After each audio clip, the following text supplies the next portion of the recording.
Halo pemirsa, kembali lagi dalam program Ngobrol Bareng. Di sini VJ masih dengan para duta muslimahan 2024.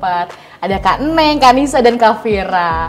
Waduh, luar biasa. Tadi kalau dilihat ya, berbagai proses panjangnya sampai pada akhirnya jadi pemenang gitu ya. Kemarin sempat deg-degan ya, berarti finalisnya. Tapi berapa sih, berapa orang yang ikut duta muslimah dari seleksi sampai pada akhirnya menjadi para final tuh ada berapa orang? Akhirnya final ada 45 orang sih. Jadi setiap provinsi ada perwakilannya dan ada beberapa provinsi yang sampai 5. Kalau Jawa Barat tuh yang paling banyak. Sama Jawa Tengah juga ya. Jawa Timur. Jawa Timur paling banyak sama Jawa Barat. Kalau Lampung pasti itu perwakilan berapa tuh Kak? Perwakilannya 3. Oh 3. Ternyata banyak-banyak ya. Finalis aja udah 45. Itu 45 berarti diseleksi pada saat hari H. Iya betul. Ini kan banyak sekali proses-prosesnya dan persiapan gitu ya, tidak hanya mungkin secara public speaking oke, gitu kan, skillnya juga dilihat gitu ya, seperti tadi udah bisa kita lihat ya background beliau nih semuanya luar biasa sekali. Apa sih tantangannya sejauh ini nih kakak-kakak gitu ya? Ini oke, kita tanya dari tengah sekarang, bukan dari dari baru biar gantian. Kak Neng, ini kan apalagi Kak Neng mungkin backgroundnya Kak Nisa, maaf Kak Neng mulu nih. Kak Nisa kan backgroundnya seorang ibu rumah tangga, sibuk nih. Terus juga seorang guru SLB gitu. Apa tantangan terbesar mengikuti duta muslimahan ini nih Kak Nisa? Sebenarnya kalau berkaitan dengan aktivitas sebelum mengikuti kegiatan duta muslimahan ini, sebenarnya alhamdulillah Allah izinkan dan berikan ridho gitu buat Nisa dan tidak ada kendala. Namun memang kalau ngomongin tantangan nih agak melo dikit ya. Apa tuh? Soalnya pada saat proses menuju grand final, qadarullah ibu saya meninggal. Oh ya Allah. Jadi tantangannya itu adalah mengelola emosi dan membangun mood kembali gitu untuk ini nerusin apa enggak gitu, karena ya. Aduh kan Nisa, maaf ya aku jadi enggak apa. Karena memang apa sih, ini juga bagian dari harapan mama gitu ya, menginspirasi di jalur Allah gitu. Berhijab, karena memang sebelumnya kan pernah juga berkegiatan modeling, cuman tidak berhijab gitu. Kata mama, mudah-mudahan kedepannya Nisa bisa memberikan inspirasi ya di jalur Allah dengan berhijab. Insya Allah kalau itu udah jadi rezeki, Allah ridhoi dan berkahi.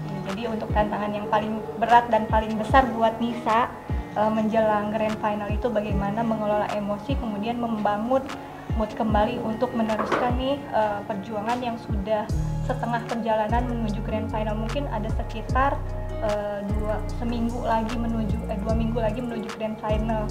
Itu tuh sebenarnya udah nyusun jadwal untuk tag video profile sama videografer, tapi qadarullah karena saat itu ibu meninggal jadi harus reschedule. Ternyata videografernya karena full kan ada wedding dan lain-lain, akhirnya mereka cancel. Dan qadarullah Allah kasih jalan, H-1 dikumpulkan videonya. Murid saya yang tunarungu itu karena dia punya potensi, dia mau membantu saya gitu sebagai pengambil videonya. Kemudian saya juga di hari yang sama yang pengumpulannya malam gitu, saya ditemukan sama editor video yang juga udah profesional, sehingga video profile saya itu bisa dikumpulkan sesuai timeline yang ditentukan. Dan dari situlah baru saya semakin yakin Allah itu Allah itu melalui orang-orang baik ini gitu. Nggak bisa, mohon maaf ya. Dan kayaknya mama bahagia sekarang di sini. Amin ya Allah. Kita doakan ke mamanya Kak Nisa yang baru saja meninggal berarti. Hari ini tuh 40 hari, jadi setelah dari sini Nisa 40 hari di Bandung. Kak Nisa. Baik, ini justru tantangan yang di luar dugaan ya Kak Nisa ya. Tapi semoga barokah perjalanannya. Amin, gitu ya. Apalagi ini ternyata Allah kasih mudah-mudahkan jalannya gitu ya menuju sampai pada akhir ketemu dengan tim fotografer, editing dan lain sebagainya. Ini semoga jadi amal jariah juga gitu kan. doa anak yang solehah untuk orang tua. Soleh ya, Solehah ya. Bener ya. Semoga kita doakan supaya amal ibadah diterima di sisi Allah ya. Ilmunya Kanisa juga semoga kita semua juga selalu disehatkan. Masya Allah. Ini aku agak terharu gitu ya. Ternyata aku jadinya nggak enak nanyanya Kanisa. Mohon maaf ya. Tapi semoga ini jadi pembelajaran untuk semuanya. Kita nggak pernah tahu ya tantangan-tantangan apa yang akan dihadapi gitu ya. Mau tidak mau dunia akan tetap berjalan ya kayak. Masya Allah luar biasa. Semangat kayak Hanisa. Oke, baik. Kalau tadi kita udah mendengar cerita tantangan gitu ya, perjalanan di balik perjuangan sosok Kanisa sampai akhirnya sekarang menjadi runner up 1 gitu ya. Kalau Kafira ini apa tantangannya Kafir? Ya, kalau aku sendiri sih mental ya. Jujur ini pertama kali saya mengikuti kompetisi nasional. Sebelumnya itu mau ikut kompetisi tapi masih belum diberi kesempatan sama Allah karena masih belum sampai ke Jakarta. Tapi alhamdulillah, masya Allah sekali, saya diberikan rezeki bisa sampai ke Jakarta, bisa mengikuti grand final dan sampai masya Allah tabarakallah saya menjadi runner up 2 Duta Muslimahan Indonesia. Nah, ya itu tadi Kak, yang terpenting adalah mental. Jadi bahkan ketika saya mengikuti audisi nasional ini banyak sih yang nggak percaya, masa apa bisa sih? Masa apa bisa sih orang desa, orang biasa masa bisa lomba nasional di tingkat se-Indonesia paling cuma nggak masuk top 20 besar gini. Dan setelah itu menjadi ini sih batu loncatan buat saya sendiri. Karena saya itu yakin kalau kita itu berusaha dan berdoa, kita yakin aja sama Allah. Allah itu mengatur segalanya kok. Takdirnya sungguh luar biasa. Kurang lebih seperti itu Kak. Semangat terus pokoknya. Semangat terus. Ya, luar biasa. Positive vibes dimanapun kita berada. Amin. Awalnya di underestimate ternyata menyala runner up gitu loh. Ini buat orang-orang yang sudah meng-underestimate Kafira nih. Sekarang sudah ada di BRTV. Sharing pengalamannya luar biasa. Baik, nah Kak, ini kan ajang ini kan pasti punya banyak waktu yang tercurahkan gitu ya. Tidak hanya mungkin mengganggu misalkan Kaneng ceramah jadinya akhirnya mungkin membatasi di jadwal-jadwal ceramahnya gitu ya Kak. Disa juga akhirnya mungkin pada saat karantina anaknya jadi dititipin di rumah atau gimana. Kafira juga jadi usahanya mungkin dan lain sebagainya jadi di-handle dari jauh gitu ya. Ini apa sih motivasi terbesar mungkin selain perjuangan tantangan-tantangan tadi yang sudah dijelaskan gitu? Motivasi terbesar. Jujur, Neng Fitri keinget sama yang pernah ngehina Neng Fitri. Kok ustazah belum pernah sih umroh gitu? Kayak memang kalau Neng Fitri kan memang dari keluarga yang sederhana gitu. Jadi bukan kita siapa sih nggak mau umroh gitu ya. Keluarga dari sederhana yang notaben biasa orang umroh itu ngejual ini, ngejual itu gitu. Neng Fitri nggak ada. Bilang ke mama, tadi Neng Fitri tuh kayak dihina gitu. Ustazah kok belum umroh, belum disebut ustazah, belum ustazah kondang juga kalau belum umroh gitu. Apa kata mama?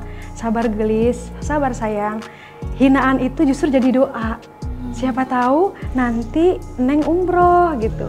Ternyata 4 bulan dihina, sekarang Neng Fitri jadi winner, hadiahnya umroh. Masya Allah. Jalan Allah banget ya kan Neng ya, Masya Allah.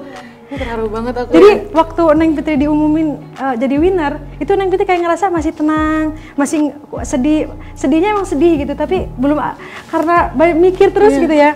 Setelah Neng di hotel sama Ua, ya alhamdulillah di sini ada Ua juga, didampingin Ua. Baru tadi pagi, baru sadar, baru ruhnya itu baru ini. Ya Allah, Neng Fitri umroh gitu. Sampai nangis meluk Ua tadi, Masya Allah. Ternyata kalau memang doa orang tua itu benar-benar istajib doanya ya gitu, Masya Allah. Maka dari itu Neng Fitri itu berbicara kepada siapapun yang memiliki ibu, dirasakan sama Kanisa sendiri. Gimana kalau kita udah nggak punya seorang ibu yang sangat-sangat menyesal gitu. Ada pepatah mengatakan kalau kita nggak bisa menyenangkan kedua orang tua kita, minimal jangan menyusahkan. Itu sih. Masya Allah Kaneng. Aku jadi inget orang tua aku juga di rumah ya dengan Masya Allah dengan cerita-ceritanya Kak Neng tadi. Luar biasa ya, ini jadi momen yang ini sangat pelajaran yang sangat luar biasa sekali yang rasanya tidak bisa dibeli dengan apapun gitu ya. Pengalaman-pengalaman yang sangat luar biasa ya Kaneng ya gitu ya. Dari awalnya mungkin nggak tahu nih gimana caranya umroh gitu ya.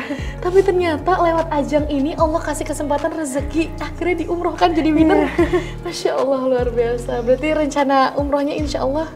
Insya Allah tahun akhir tahun. Akhir tahun, Masya Allah. Semoga sehat selalu ya Kak Neng ya. Amin, amin ya Rabbal Alamin. Luar biasa. Ini pasti juga kakak-kakak ini, dua-dua ini ya pasti punya motivasi terbesar, terutama tadi Kak Nisa juga Kak Fira juga ya, tadi Kak Neng juga cerita banyak hal gitu ya soal hal-hal yang tadi bisa diceritakan yang sangat luar biasa sekali pengalamannya. Aduh pemirsa, ini kayaknya nggak akan cukup ternyata ya, kita akan jeda lagi nih, akan jeda dulu pemirsa, kita akan kembali cerita-cerita lagi setelah jeda yang satu ini. Jangan kemana-mana, tetap di Ngobrol Bareng.